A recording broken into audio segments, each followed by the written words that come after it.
你俾我講個說話得唔得？點解咧？你今次咧嘅演唱會咧，佢係我教練。多謝。係，佢教點樣去操唔同呢個拍肌肉，因為演唱會咧唔係話隻眼出大隻眼，個肌肉靈活性係乜嘢，要做啲乜嘢，我每日都係跟住佢教我方法去做。多謝阿姐。咁所以我想問一問啲觀眾。今日你睇到嘅古仔跳舞係咪好靈活啊？有成果㗎，苦練。係，都要多謝阿聰彭樂老師嘅。而家係啦，多謝阿聰。咁你要多啲做快歌先得嘅喎。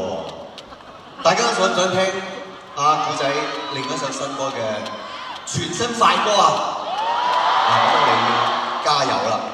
去做好佢啦 ，OK？ 不過我覺得呢度真係好開心啦！今日你就係第一次嘅 first show 啦。咁我希望我哋咧好快咧，大家即係我哋啦，同埋所有觀眾咧都睇到你嘅 second show 啦，或者 third 啦，係咁做落去，好唔好？大家話？喂，大古仔，我知道咧，你做完香港、澳門呢兩場咧，跟住去澳門嘅喎。澳門係幾時啊29、30。9月。8月29、30，即係幾日嘅？真係巧啦！我哋喺10月又喺澳門做演唱會喎。係咩？係啊！到時你會唔會做翻我哋嘅嘉賓咧？完全冇問題。多謝。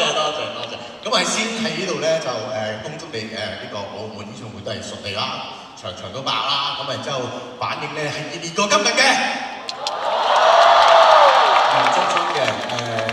好開心今日可以見證到你第一次嘅個人演唱會，咁啊我哋做咗咁多年嘅兄弟啦，我諗我哋都係好開心啦。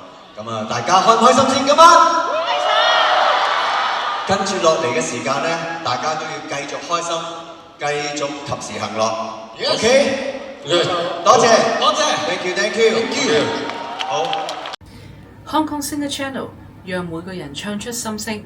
我哋需要你嘅支持，歡迎大家 subscribe 我哋 ，like、comment and share。